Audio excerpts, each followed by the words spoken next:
अभी तक मैंने कहा है इंग्लिश स्पीकिंग करने के लिए हम लोगों को हिंदी यूज्ड वर्ड पता होना चाहिए, जिसकी कुल संख्या 8 है, जिसमें शामिल है noun, pronoun, verb, adverb, adjective, preposition, conjunction और लास्ट इंटरजंक्शन।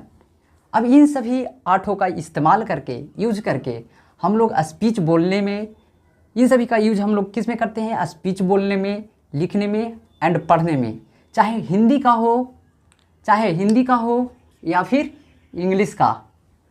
इसी वजह से पार्ट्स ऑफ स्पीच इन सबको कहा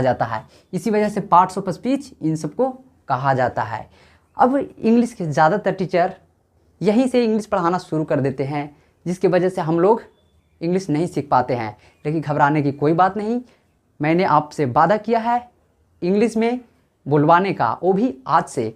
इसलिए हम 2 स्टेप 3 स्टेप और नीचे की ओर बढ़ते हैं, जिसमें हम देखेंगे इन सभी पार्ट्स ऑफ स्पीच के सिस्टमैटिक अरेंजमेंट करने के लिए क्या करना पड़ता है।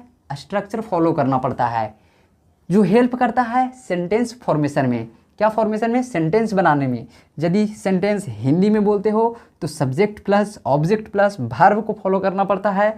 वहीं पे यदि आप इंग्लिश में बोलना चाहते हो सेंटेंस को तो subject plus verb plus object को फॉलो करना पड़ता है।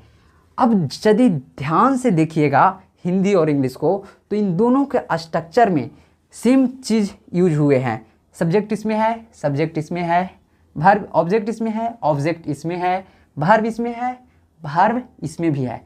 इसका मतलब क्या आप लोग समझ पा रहे हैं? इसका मतलब ये कि दोनों स्ट्रक्चर सेम है, यानी हिंदी और इंग्लिश सेम है। तो चलिए हम इसी को डिटेल में आपको समझाते हैं कि हिंदी और इंग्लिश वास्तव में सेम है, और यदि सेम है तो फिर हम हिंदी बोल पाते हैं और इंग्लिश क्यों नहीं बोल पाते।